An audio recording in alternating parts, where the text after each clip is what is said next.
თქვენ იტანთ ამ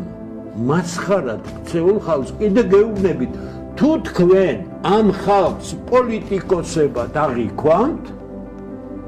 თქვენ მომავალი არ შეიძლება გქონდეთ თქვენ ღირსი იქნებით მიიღოთ ის რასაც მიიღებთ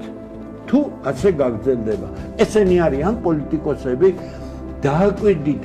არაფერი არ შეუძლია თქვა ჩვენი მეგობრები და პარტნიორები და დასავლეთის გარეშე მეტი არაფერი არ იციან ნახეთ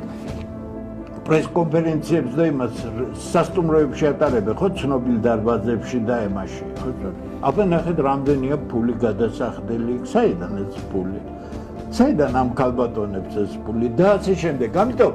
მოდით დავალაგოთ ყველაფერი აქ არჩევანი ამათი კი არ არის ამათ რა უნდათ 100 წელი არ არის საინტერესო ქართულ ხალხს უნდა თავისი სახელმწიფო თუ არ უნდა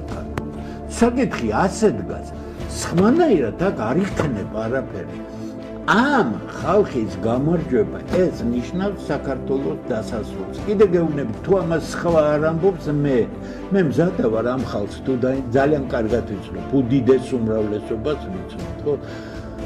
როგორც არ შეიძლება ადამიანთა გარკვეული ჯგუფიდან გამოვიდეს მომღერალი, იმიტომ რომ ეს ადამიანები ვერაფრით ვერ იმღერე. აი მე მაგალითად ვარ პროფესიონალი მსმენელი, ფანტასტიკურად კარგი მსმენელი, მაგრამ მე რო სცენაზე ვიმღერო, ალბათ ჩემზე უზრდელი და ტუტუცი ადამიანი არ იქნება, ხო?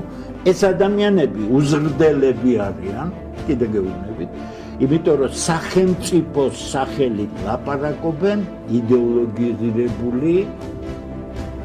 თანაც მარიონეტული სულისკვეთებით და